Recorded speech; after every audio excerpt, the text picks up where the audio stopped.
49금 할 계획입니다. 49금. 오늘 이거 설명했더니 여자분 2명이 남자분 1분이 계셨는데 남자분이 자리를 뜨시더라고요.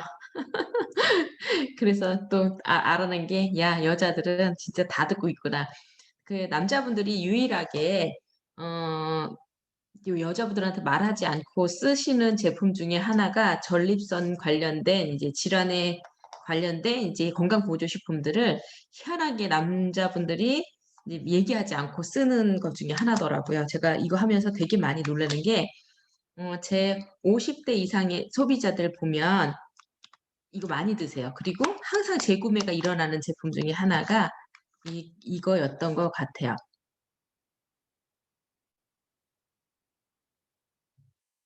그래서 이제 전립선 비대증, 그럼 전립선 비대증은 뭔데?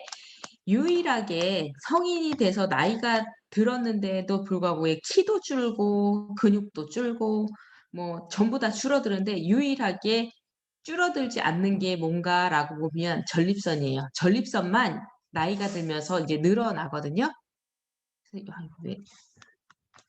그래서 이 전립선은 그 전립선 비대증은 전립선과 주변 조직이 늘어나는 거다라고 되어 있는데, 이제 전립선이 커지는 게 문제인 거예요. 애들이 2차 성징이 지나고 나면 25세 전후에 이제 그 전립선이 2배 이상으로 커지거든요. 근데 이 전립선이 커지면서 이제 요도를 쪼이게 되는데, 제가 지금 그림이 잘 안, 여기 보이시죠? 여기. 요도가 여기거든요. 우리가 전립선은 뭐냐면 얘가 전립선인 거예요. 얘가 전립선인데, 이게 일반 정상의 전립선이라면 얘는 이 전립선이 딱 봐도 커지잖아요. 근데 여기에 뭐가 생기냐면 이렇게 암세포들도 생겨서 요즘엔 전립선암도 되게 많이 생기는 거죠. 근데 요렇게 전립선이 그렇게 보면 여기 소변이 나오는 이 길이 여기 딱 보시면 되게 작아졌다라는 느낌을 받을 수 있거든요. 그러니까 어떻게 되겠어요? 이제 소변이 찔찔찔 나오거나 하게 되고, 여기 보면 방광이 어떻게 얘가 훨씬 더 작죠. 눌러지는 거다라고 보시면 돼요. 그래서 전립선의 크기는 원래 메추리알 만한데, 이 메추리알 만하던 게 얼마나 바뀌냐면 계란만큼 커지는 게 이제 커지면서 문제를 일으키게 되거든요. 그래서 그럼 전립선 비대증은 이거의 원인은 뭐냐면 어쩔 수 없는 것 같아요. 노화예요. 나이가 들면서 생기면서, 또 나이가 들면서 여자들도 폐경이 되는 것처럼 남자들도 호르몬의 변화가 일어나게 되거든요. 그렇게 호르몬의 변화가 일어나면서 남성 호르몬인 뭐가 테스토스테론의 농도가 이제 떨어지는 거예요. 테스토스테론의 농도가 떨어지면서 이제 뭐가 문제가 되냐면 이 디하이드로 테스토스테론이 올라가는 거예요. 얘가 이제 여기 가지 않아야 되는데 이렇게 디하이드로 테스토스테론으로 이제 농도가 올라가게 되거든요. 그래서 그러면 이런 이게 누가 생기나, 나이가 많아도 생기고 또 어떻게 호르몬이 이제 문제가 돼도 생기는데, 남성의 여기 제가 50대라고 써 있긴 한데 40대부터, 저 잠깐 이동 좀 할게요. 너무 시끄러워서. 이상이 전립선 비대 때문에 지금 고민을 하고 있거든요. 그래서 40대 40%, 50대 50%, 60대 60%, 80대는 80% 이상이 뭘로 고민을 많이 하시냐면 전립선이 비대되는 걸로 고통을 받고 계세요. 그리고 이거는 유전적이기도 하거든요. 아빠가 전립선 비대였으면 아들도 생길 가망성이 되게 높다. 그리고 어떤 분이 많이 생기냐면 과체중이거나 비만인 경우에 이 전립선 비대증이 훨씬 더 많이 생겨요. 그리고 제 소비자 중에서 이제 이걸 제가 오늘도 몇 통을 전달했냐면 번들로 3분한테 전달을 했거든요. 번들로 3분한테 전달을 했는데 드셨던 분은 또 찾아요. 근데 그분들의 특징이 그 육체적인 일을 하지 않아 노동을 하지 않으시고 앉아서 뭔가 오래 하시는 분들이 이런 질환들에 되게 많이 오시거든요.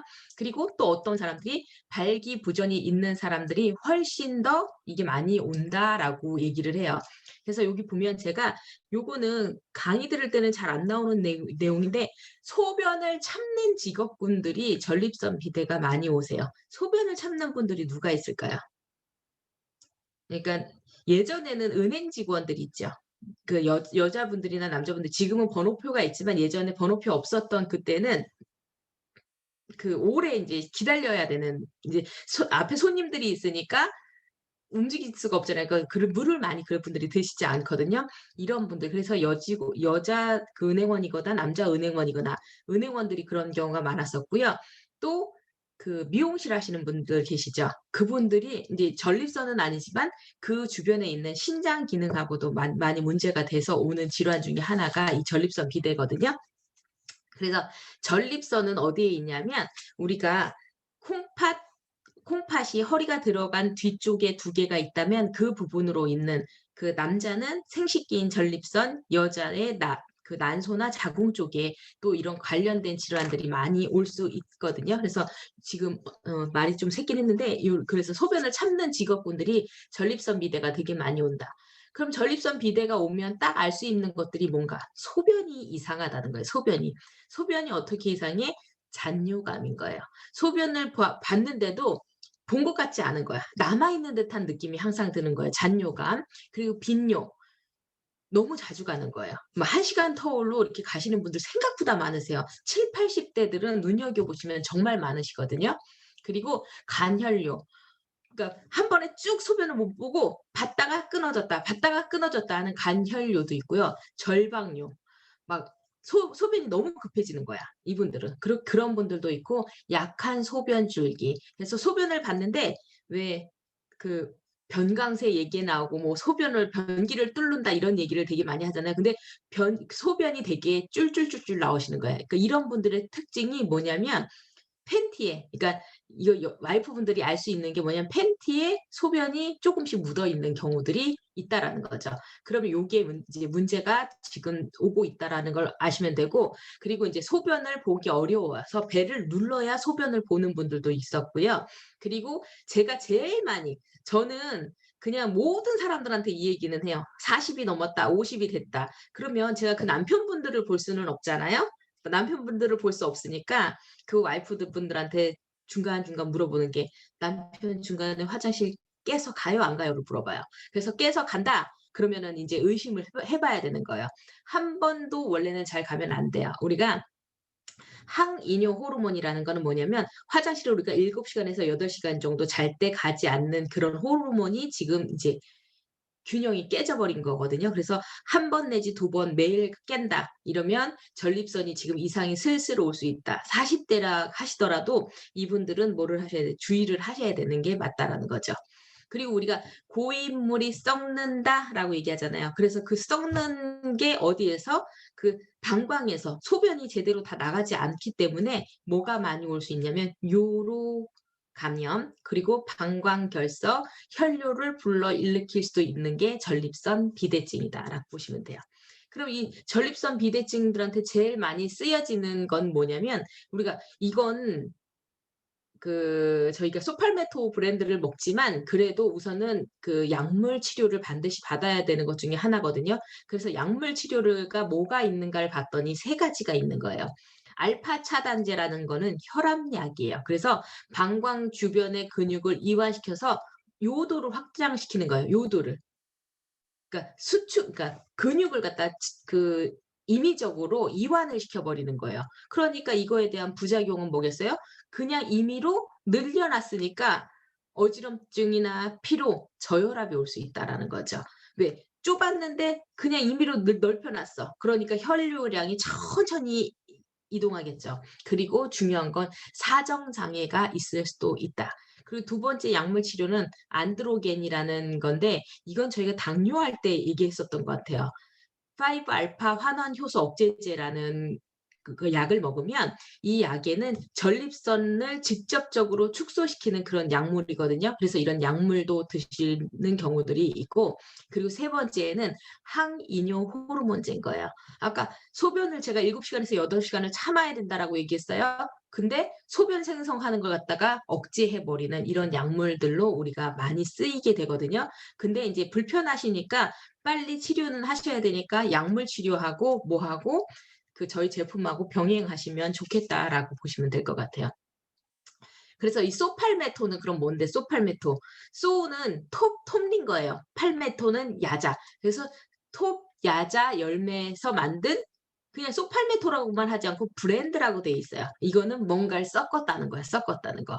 그래서 이 소팔메토는 효소의 활성화를 반응하지 않는다. 아까 그 테스토스테론이 디하이드로 테스토스테론으로 가지 않게끔 해주는 게 소팔메토의 역할이다. 그래서 우리가 남진이 선전하잖아요. 소팔메토. 그래서 소팔메토 하나만으로도 엄청나게 효과가 있지만 저희 제품에는 네틀루트 추출물도 들어있는데 이 네틀루트 추출물은 뭐냐면 쐐기풀이에요. 쐐기풀. 근데 쐐기풀 이 추출물은 비뇨기과 치료의 전통적인 방법으로 쓰여졌던 제품이라는 거죠.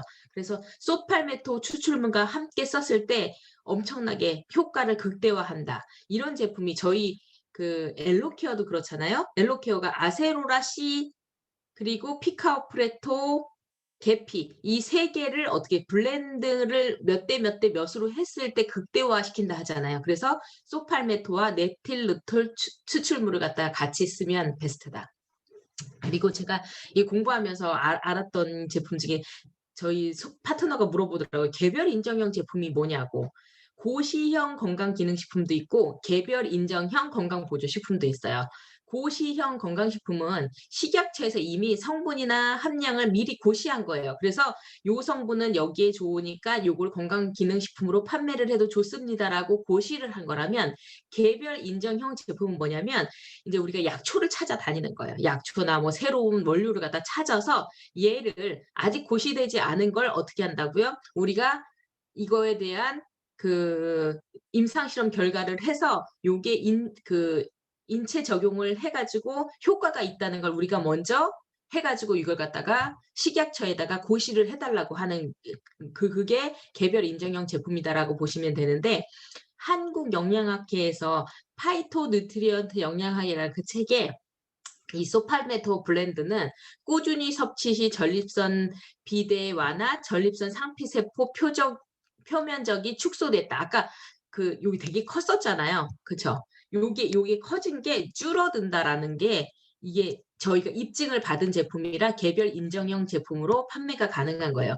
그래서 이건 몇 명한테 해봤냐면 건강한 성인 44명을 6개월 동안 이제 저희 제품 소팔메토 브랜드를 먹였을 때 그 전립선 비대도 완화되었지만 상피세포도 위축됐다라는 걸 검증받은 제품이다라고 보시면 된다는 거예요.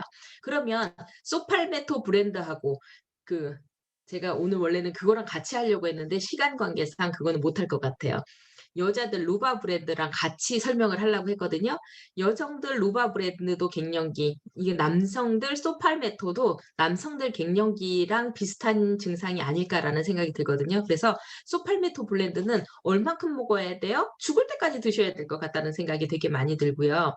그래서 이 불편함을 해소할 때 대부분 사람들마다 조금 다르긴 하지만 좋아져도 좋아졌다고 빨리 말하지 않는 제품 중에 이거가 하나가 있는데 이게 하나예요. 근데 대신에 계속 주문을 한다는 건 뭔가 효과를 봤기 때문에 주문하지 않을까라는 생각이 되게 많이 들거든요. 그리고 소팔메토가 전립선에도 좋지만 어디에도 좋다고 오늘 많이 얘기하셨죠.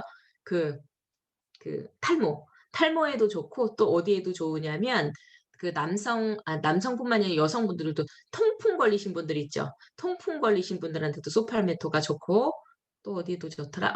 아토피에도 좋은 게 소팔메토예요. 그래서 요런 거를 그렇게 해서도 같이 드시면 좋지 않겠나. 그래서 소팔메토를 꼭 남자만 드셔야 된다고 생각하시지 않으셨으면 좋겠습니다. 그리고 여기에 하나 더. 그럼 소팔메토 플러스 갈이를 같이 먹으면 뭐냐면 아메이의 비아그라라고 이제 얘기를 하면서 저는 많이 전달을 해요. 그래서 전립선에 좋은 소팔메토 거기에다 플러스 갈이까지 드시면 훨씬 더 효과를 많이 보실 것 같습니다. 저 오늘 여기까지 할게요.